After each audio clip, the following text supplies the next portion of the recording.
Hello friends, कैसे हैं आप लोग। Study with NK Singh YouTube channel पर एक बार पुनः मैं आप सभी लोगों का स्वागत अभिनंदन करता हूं। भारतीय राज्य व्यवस्था के अंतर्गत हम मौलिक अधिकारों पर चर्चा कर रहे हैं।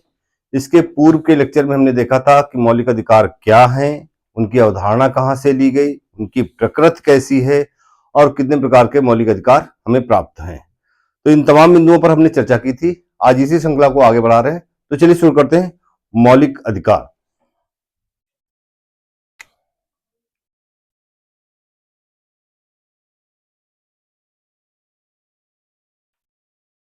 मौलिक अधिकार, it means fundamental rights. Fundamental rights, जैसा कि हमने पिछले लेक्चर में देखा था कि मौलिक अधिकार 6 प्रकार के हैं। सबसे पहले समानता का अधिकार, दूसरा स्वतंत्रता का अधिकार, तीसरा शोषण के विरुद्ध अधिकार, चौथा धार्मिक स्वतंत्रता का अधिकार, पांचवा संस्कृति एवं शिक्षा से संबंधी अधिकार, और छठा जो था वो हमारा था संवैधानिक उपचारों का अधिकार। तो इन 6 प्रकार के मौलिक अधिकारों पर हमने चर्चा की थी। आज इनकी विस्तृत व्याख्या देखेंगे। तो आज हम सबसे पहले देखेंगे अनुच्छेद 12 क्या है। अनुच्छेद 12, आर्टिकल 12 क्या कहता है। इसकी जो मूल परिभाषा है पहले हम उस पर बात करेंगे, फिर इसको हम डिफाइन करने की कोशिश करेंगे। देखिए, इस भाग में जब तक कि संदर्भ से अन्यथा अपेक्षित न हो, राज्य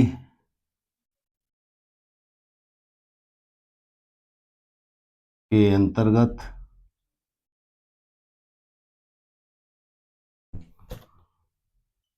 भारत सरकार और संसद तथा प्रत्येक राज्य सरकार और विधानमंडल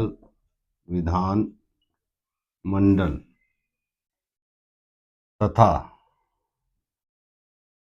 भारत राज्य क्षेत्र के भीतर या भारत सरकार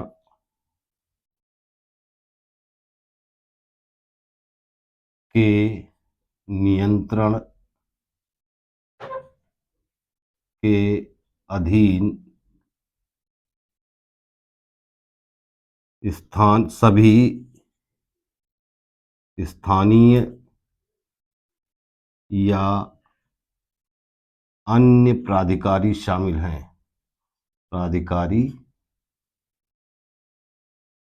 हैं।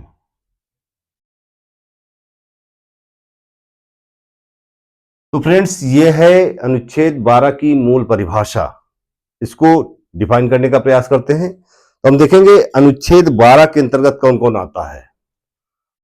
अनुच्छेद 12 के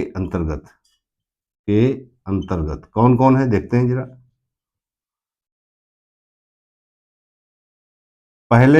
पहला बिंदु है संघ सरकार के विधायी व कार्यकारी अंग, विधायी एवं कार्यकारी अंग। इसका मतलब है इसके अंतर्गत भारत सरकार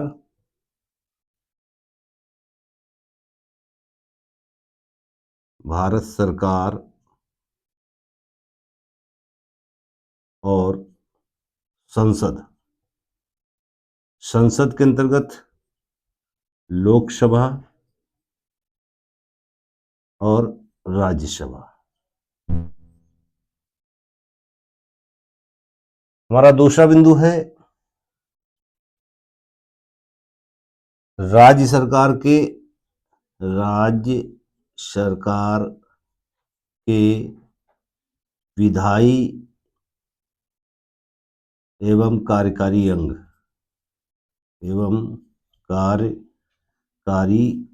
अंग। इसके अंतर्गत विधानमंडल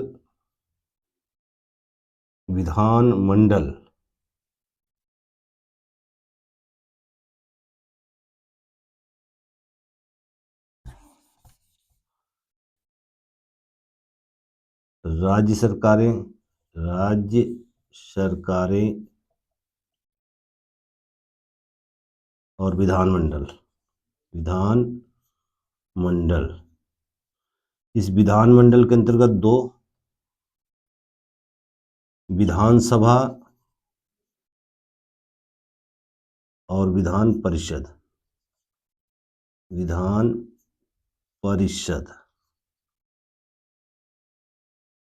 स्क्रीनशॉट लेना चाहते हैं तो आप लोग ले सकते हैं।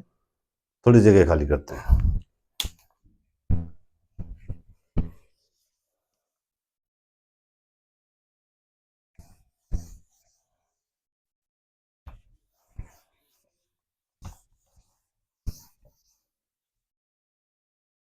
अनुच्छेद 12 के अंतर्गत हमारा तीसरा बिंदु है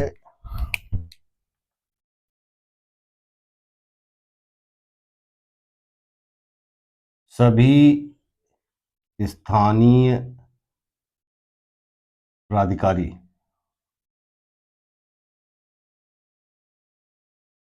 इसके अंतर्गत नगर पालिका, नगर निगम, नगर पंचायत,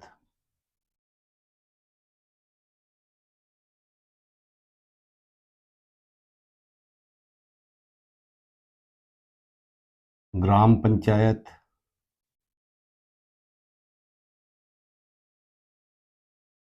मंडल पंचायत, जिला पंचायत।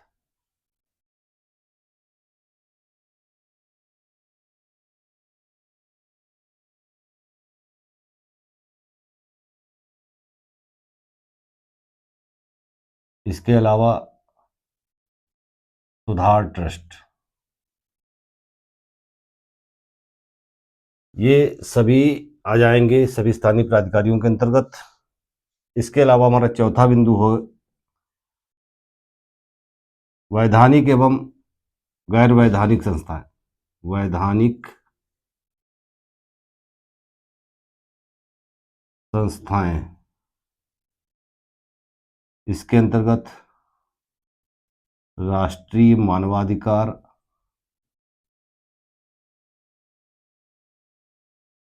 आयोग,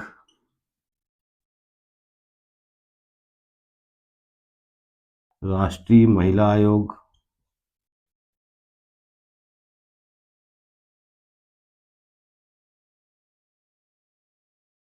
राष्ट्रीय विधि आयोग,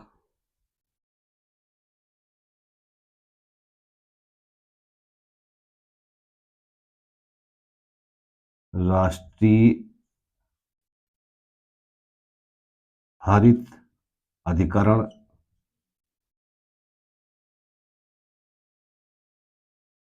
राष्ट्रीय उपभोक्ता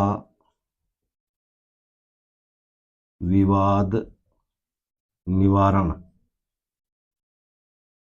आयोग।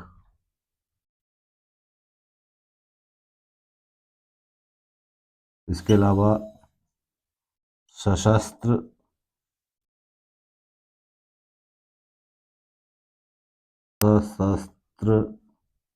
न्यायाधिकरण।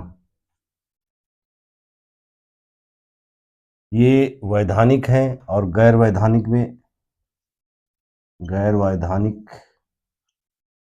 के अंतर्गत कौन कौन आएगा?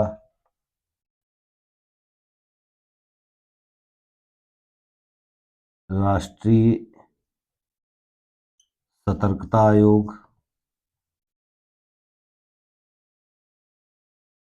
सतर्कता आयोग,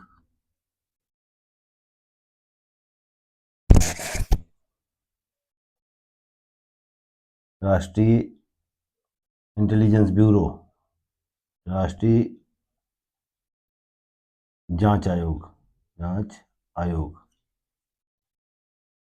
स्क्रीनशॉट लेना चाहते हैं तो ले सकते हैं, थोड़ी जगह खाली करते हैं।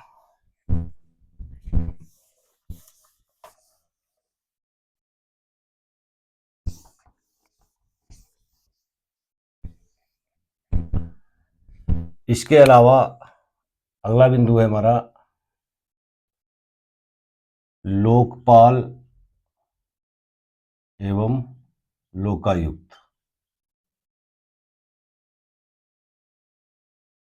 ये तमाम संस्थाएं ये सब राज्य के अंतर्गत आती हैं। इसके अलावा जैसे बीसीसीआई, ओएनजीसी, ये अन्य संस्थाएं हैं, ये सब राज्य के अंतर्गत काउंट होती हैं। आप ऐसे समझिए कि कोई भी संस्था जिसकी स्थापना सरकार ने की हो या कोई ऐसी संस्था जो सरकार से प्रत्यक्ष या अप्रत्यक्ष रूप से सहायता प्राप्त करती हो, वो सब राज्य के अंतर्गत गिनी जाएंगी। तो ये फ्रेंड्स अनुच्छेद 12 के अंतर्गत राज्य शब्द को परिभाषित किया गया है, उसी की हमने ये परिभाषा देखी। अब हमारा अगला बिंदु होगा अनुच्छेद 13।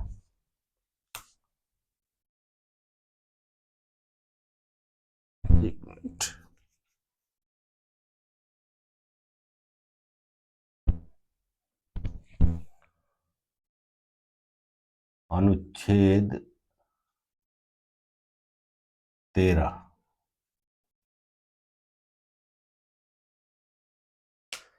जैसा कि हम जानते हैं, article 13 of the constitution states that the state can not make laws that take away or limit the rights granted by Part 3 of the Constitution. Any law that violates this clause is void to the extent of violation. Article 13 subclause 2 states that state cannot make laws that take away or limit the rights granted by Part 3 of the Constitution.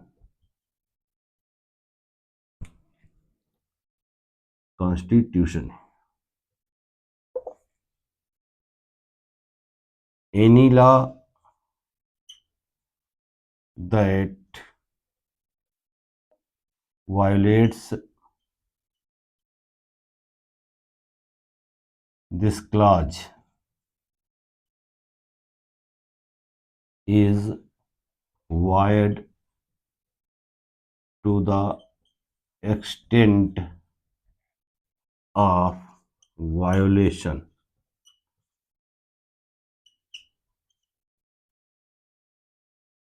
Article 13 ये कहता है कि राज्य कोई भी ऐसा कानून नहीं बना सकता जो हमें पार्ट 3 संविधान के भाग 3 के द्वारा प्रदत्त मौलिक अधिकारों को छीनता हो या उन्हें न्यून करता हो, और अगर कोई ऐसा कानून है तो वो उल्लंघन की सीमा तक उसे शून्य घोषित किया जाएगा। तो ये अनुच्छेद 13 के अंतर्गत है। इसके अलावा अनुच्छेद 13 के अंतर्गत न्यायिक पुनरावलोकन की बात भी की गई है। इसका मतलब है कि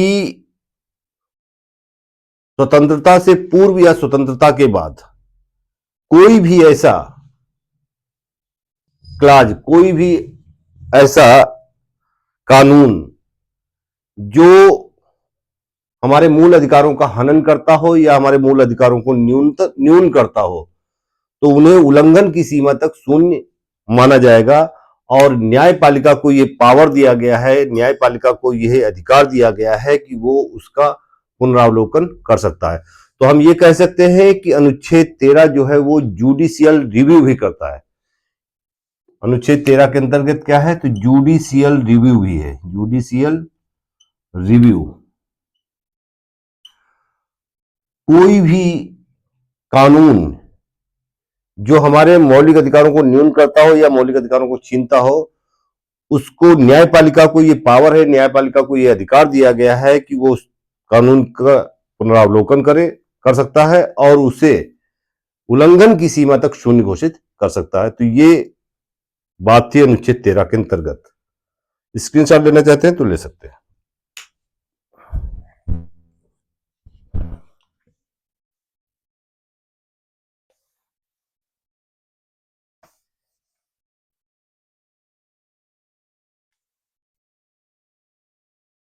अब हमारा पहला बिंदु शुरू हो रहा है, समानता का अधिकार। समता या समानता का अधिकार, समता का अधिकार, right to equality, right to equality. जैसा कि हम जानते हैं ये आर्टिकल 14 से 18 तक कुल 5 अनुच्छेद हैं, कुल 5 अनुच्छेद। आप ऐसा मत सोचिएगा कि 14, 4, 18, 14, 15, 16, 17 और 18 कुल 5 अनुच्छेद समता के अधिकार के अंतर्गत पढ़े जाते हैं। तो हमारा सबसे पहला बिंदु है आर्टिकल 14, आर्टिकल 14 यानी अनुच्छेद 14 क्या है, अनुच्छेद 14। देखिए अनुच्छेद 14 के अंतर्गत हम दो चीजों को पढ़ते हैं। सबसे पहला बिंदु है इक्वलिटी बिफोर लॉ और दूसरा बिंदु है इक्वल प्रोटेक्शन ऑफ लॉ। तो देखते हैं क्या है। तो इसको पढ़ने से पहले हमें ये ध्यान देना होगा कि इंग्लैंड के एक विद्वान हैं जिनका नाम है एवी डाइसी, डाइसी, डाइसी, ये पूरा नाम है एवी डाइसी। इन्होंने एक कंसेप्ट दी है जिसे बोलते हैं rule of the law, rule of the law. Rule अर्थात विधि का शासन, विधि का शासन।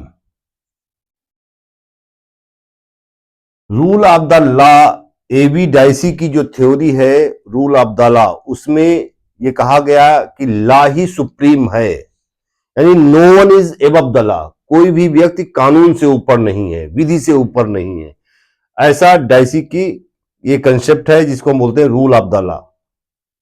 ठीक है, तो इसी से हमारा अनुच्छेद 14 का पहला पार्ट प्रेरित है और इसको दो भाग में पढ़ना होगा। हमारा पहला है इक्वालिटी यानी विधि के समक्ष समानता, विधि के समक्ष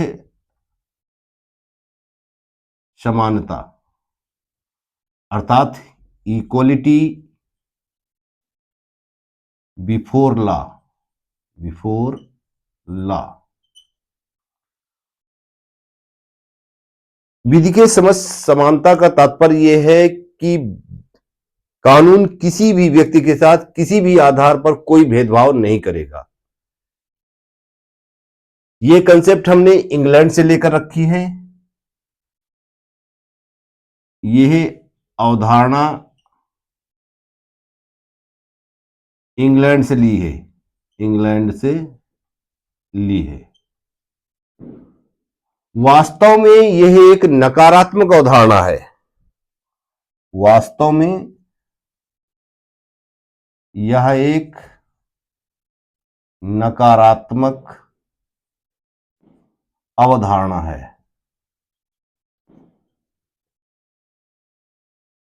क्योंकि विधि सभी के के साथ समान व्यवहार नहीं कर सकती है। आप ऐसा सोचिए कि कोई अगर एक रेस का कंपटीशन है, उसमें एक नॉर्मल व्यक्ति रेस के लिए खड़ा है और वहीं पर अगर एक कोई फिजिकली हैंडीकैप्ड शारीरिक रूप से विकलांग व्यक्ति है, तो क्या उनको दोनों को समान रूप से समय दिया जाएगा रेस को पार करने के लिए? नहीं। तो विधि के वास्तव में विधि जो है सबके साथ समान व्यवहार नहीं कर सकती है, इसलिए इसे कहा गया कि ये एक नकारात्मक अवधारणा है। और इसी के अंतर्गत हमारा दूसरा बिंदु पढ़ा जाएगा, equal protection of law. Equal protection of law, इसका मतलब विधियों का समान संरक्षण। विधियों का समान संरक्षण। विधियों का समान संरक्षण, इसका मतलब है, देखिए आप ऐसे सोचिए कि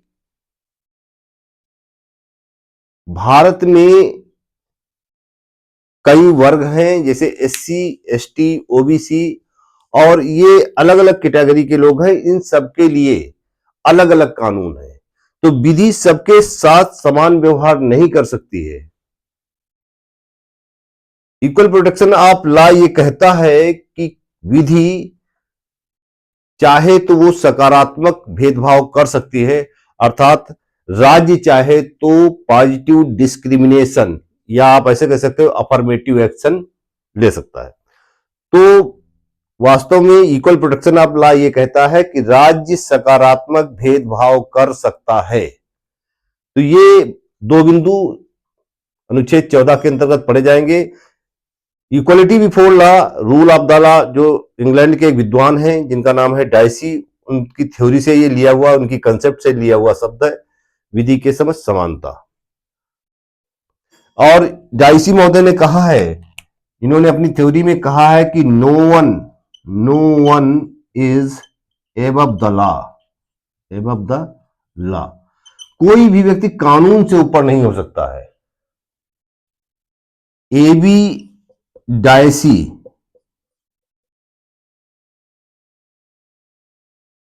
एविडाइसिस theory of rule of the law, rule of the law states that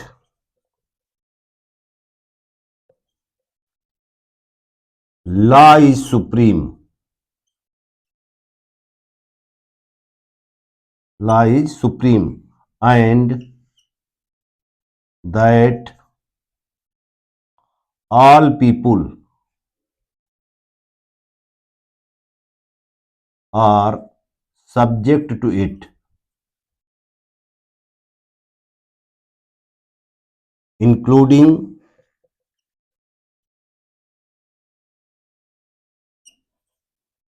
government officials।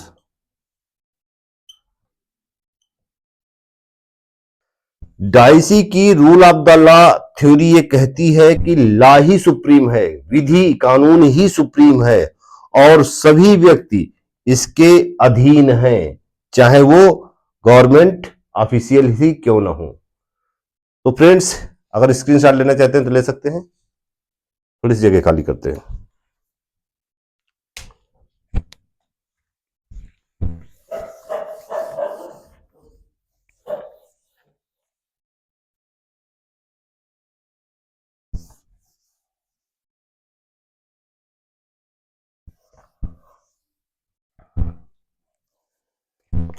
हमारा अगला अनुच्छेद है अनुच्छेद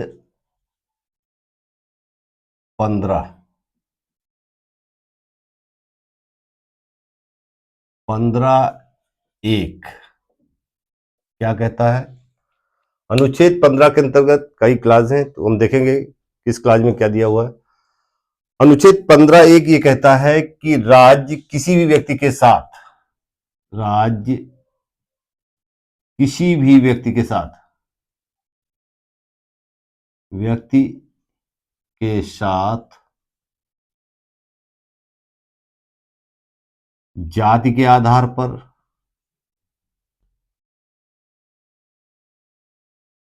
धर्म के आधार पर, लिंग के आधार पर,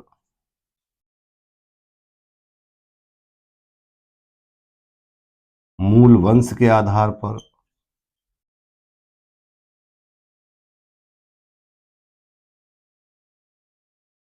और जन्म स्थान के आधार पर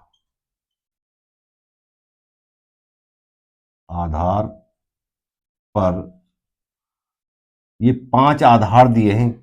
कोई भेदभाव नहीं करेगा, कोई भेदभाव नहीं करेगा।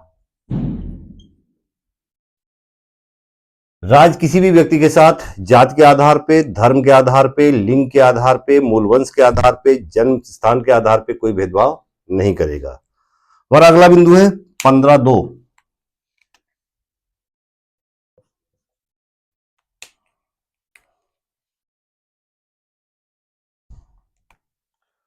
15.2 ये कहता है कि हमारे जितने भी सार्वजनिक स्थल हैं, जितने भी सार्वजनिक स्थल हैं, चाहे तालाब हों, चाहे कुएं हों, चाहे खेल के मैदान हों,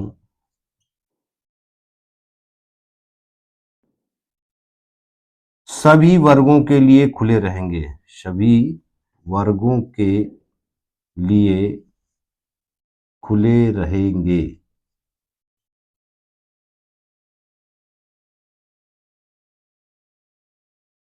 किसी भी व्यक्ति के साथ किसी भी आधार पर कोई भेदभाव नहीं किया जाएगा। ये 15.2 में है, 15.2 में है ये 15.2। अब 15.3।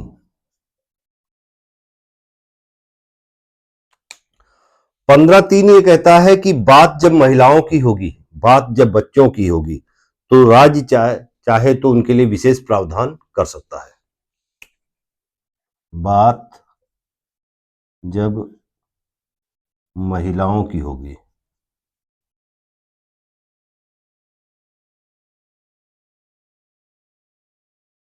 बात जब बच्चों की होगी, तो राज्य उनके लिए विशेष प्रावधान कर सकता है, विशेष प्रावधान कर सकता है।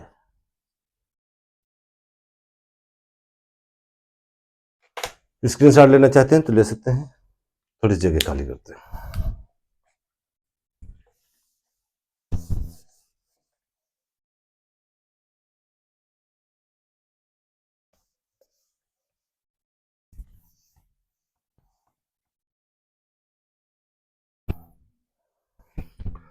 पंद्रह चार।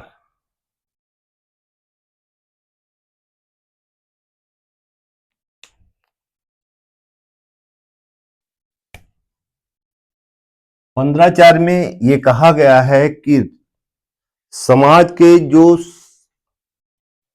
सामाजिक और शैक्षणिक रूप से पिछड़े हुए वर्ग के लोग हैं, राज्य उनके लिए शिक्षण संस्थाओं में आरक्षण का प्रावधान करेगा। राज्य सामाजिक व शैक्षणिक रूप से पिछड़े व्यक्तियों के लिए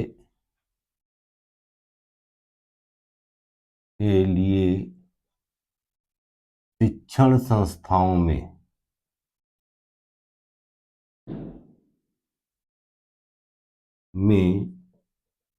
आरक्षण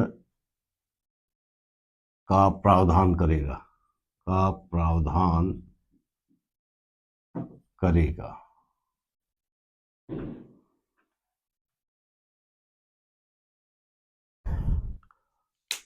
अर्थात सोशली एंड एजुकेशनली बैकवर्ड लोगों के लिए एजुकेशनल इंस्टीट्यूट्स में रिजर्वेशन की बात करता है। अगला है 93वां संविधान संशोधन 2006 में 93वां संविधान संशोधन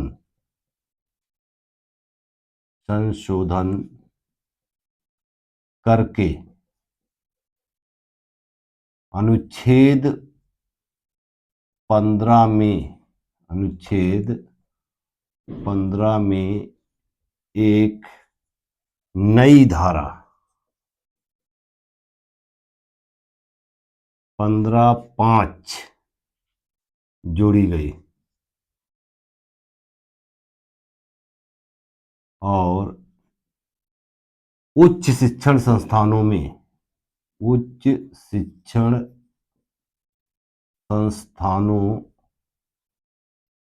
में सामाजिक व शैक्षणिक रूप से पिछड़े लोगों तथा SC व ST के लिए आरक्षण का प्रावधान किया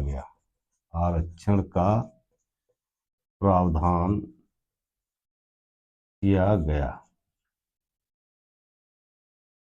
तो फ्रेंड्स 2006 में 93वां संविधान संशोधन किया गया और इसके चलते इस संविधान संशोधन के जरिए अनुच्छेद 15 में एक नई धारा 15(5) जोड़ी गई और उसमें यह कहा गया कि राज्य उच्च शिक्षण संस्थाओं में भी socially and educationally backward people जो हैं उनके लिए और SC ST के लिए आरक्षण का प्रावधान करेगा।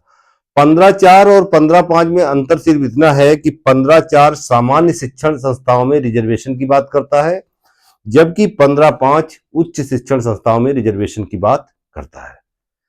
अब इस 93वां संविधान संशोधन को सुप्रीम कोर्ट में चैलेंज किया गया और अशोक कुमार ठाकुर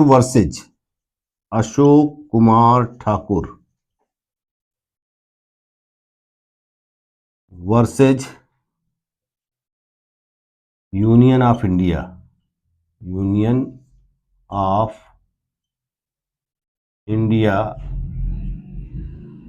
में इसे चैलेंज किया गया। Versus union of India case में इसे चैलेंज किया गया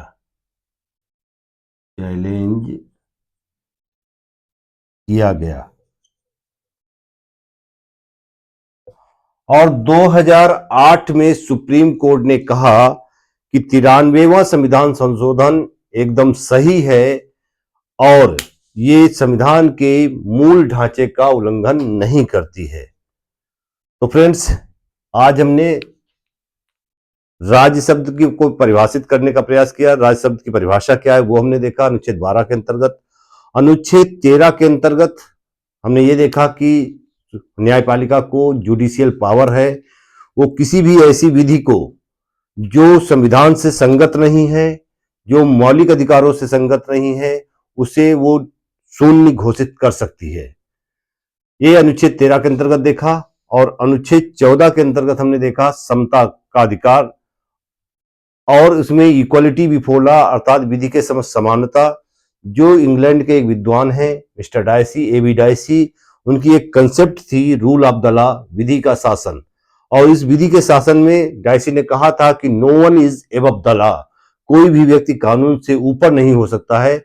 उसी से प्रेरित होकर हमारा अनुच्छेद 14 का पार्ट 1 है जो ये कहता है इक्वालिटी बिफोर लॉ अर्थात कानून के समक्ष समानता। वास्तव और कानून के समक्ष समानता का तात्पर्य यह है कि विधि सबके साथ समान व्यवहार करेगी, लेकिन ये वास्तव में एक नकारात्मक अवधारणा है क्योंकि विधि सबके साथ समान व्यवहार नहीं कर सकती है और ये कंसेप्ट हमने इंग्लैंड से ले रखी है। अनुच्छेद 14 के अंतर्गत हमारा दूसरा पार्ट था equal protection of the law अर्थात विधियों का समान संरक्षण।